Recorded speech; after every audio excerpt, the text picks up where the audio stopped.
Apa kabar Adek? Baik Kak, Apakah Adek sudah siap dengan kegiatan kita hari ini? siap Kak. Nah, kalau Adek sudah siap, maka kakak akan memberikan petunjuk untuk kegiatan kita pada hari ini ya. Nah, yang pertama, kegiatan yang akan kita lakukan yaitu tes psikologi, di mana tes ini dilakukan untuk mengukur kemampuan berpikir Adek. Namun, Adek jangan cemas, karena hal ini akan mempengaruhi hasil Adek nantinya. Nah, yang kedua yaitu dalam mengerjakan tes ini, Adek harus melakukannya secara efisien karena setiap subtes memiliki batas waktu dan instruksinya yang berbeda-beda. Nah, kemudian Adek juga tidak diperbolehkan untuk menggunakan alat bantu apapun seperti handphone, kalkulator, atau alat bantu lainnya selain yang disediakan oleh kakak sebagai tester.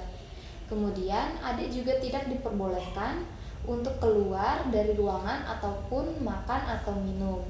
Jadi, jika Adek ingin pergi ke toilet atau makan atau minum, maka boleh dipersilakan untuk melakukannya sekarang. Nah, sampai di sini, apakah Adek mempunyai pertanyaan? Belum ada Kak. Oke, baik. Kalau begitu, kita mulai dengan subtes yang pertama ya. Baik Kak. Dalam subtes ini, Adek diminta untuk menjawab pertanyaan-pertanyaan yang akan kakak berikan.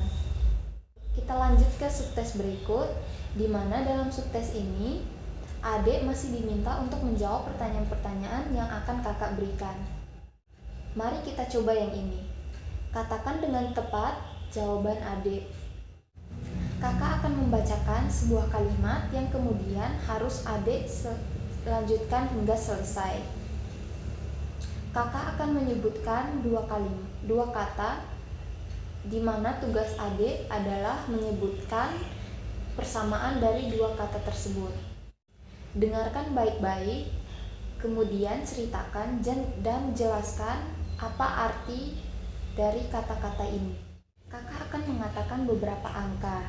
Dengarkan baik-baik, dan jika kalau kakak sudah selesai, segera Adek tirukan ya. Sekarang kakak akan mengatakan beberapa angka lagi. Tapi sekarang jika kakak telah selesai, kakak ingin Adek untuk menirukannya dari belakang. Ini lainnya. Ingat, Adek harus mengulangnya dari belakang. 3, 4, 8. Lihat gambar ini. Ada bagian penting yang telah hilang. Coba sebutkan bagian mana yang hilang atau tunjukkan di mana bagian yang telah hilang dari gambar ini. Lihatlah, salah satu gigi di sisir ini tidak ada. Lihat, roda yang di bagian ini tidak ada. Bagian manakah yang tidak ada atau hilang dari gambar ini? Gambar-gambar ini menceritakan seekor burung yang membuat sarang. Tetapi kartu-kartu ini tidak dalam urutan yang benar. Aturlah dalam urutan yang benar sehingga dapat menceritakan suatu cerita. Kakak mempunyai gambar lainnya untuk kamu atur.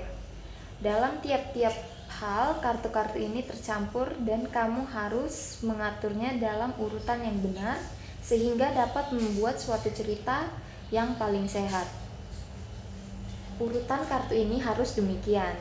Pertama, sarang burung sedang membuat sarang. Kemudian, gambar yang kedua menunjukkan telur-telur yang sudah dierami, dan gambar terakhir menunjukkan burung yang sedang memberi makan kepada anak-anaknya yang sudah menetas. Nah, sekarang Adek telah mengaturnya dalam urutan yang benar.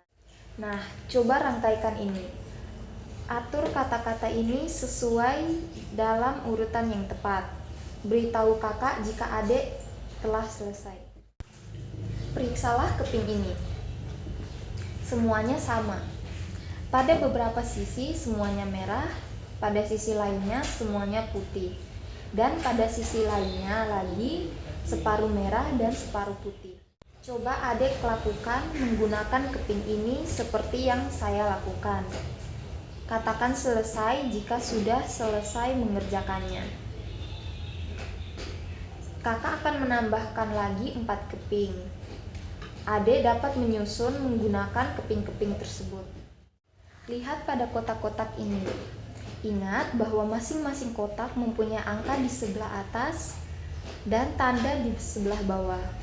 Tiap-tiap angka memiliki tanda yang berbeda-beda. Sekarang lihat ini. Kotak-kotak di atas mempunyai angka, tetapi di bawah tidak ada tandanya. Nah, di sini adik harus mengisi tiap-tiap kotak ini dengan tanda yang harus diisikan pada tempatnya, seperti ini. Ini adalah 2, sehingga kamu harus mengisi tanda ini. Ini adalah 1, sehingga kamu harus mengisi tanda ini. Ini adalah 3, sehingga kamu harus mengisi tanda ini. Nah, sekarang kerjakan angka-angka ini sampai di garis ini. Nah, jika kakak mengatakan untuk mulailah dari sini dan isi sebanyak mungkin kotak-kotak itu berturut-turut tanpa dilewati. Nah, hentikan jika kakak katakan selesai. Apakah kamu sudah siap? Siap. Maka mulailah. Bila potongan-potongan ini diatur dengan benar, maka akan terbentuk sesuatu. Kerjakan dan atur secepat-cepatnya. Terima kasih adik karena telah bekerja sama dalam melakukan pengetesan ini. Nah, bagaimana perasaan adik? Saya senang sih kak, soalnya bisa mengetahui kira-kira kemampuan saya itu di mana, kemudian kekurangan saya atau kelemahan saya itu kira-kira di mana. Menurut adik, subtes mana yang paling mudah? Kalau menurut saya yang bagian vocabulary sih kak, itu saya lebih mudah menjawab. Oh baik, kalau begitu subtes mana yang paling sulit menurut adik? Kalau menurut saya yang bagian digit simbol sih kak, soalnya saya agak sedikit susah untuk representasinya. Ya baik. Untuk penyampaian hasilnya akan disampaikan pada tanggal 10 Oktober. Sampai di sini apakah adik mempunyai pertanyaan? Sampai sini sih tidak ada sih kak. Kalau tidak, maka adik diizinkan untuk keluar dari ruangan. Terima kasih. Baik kak, terima kasih kembali.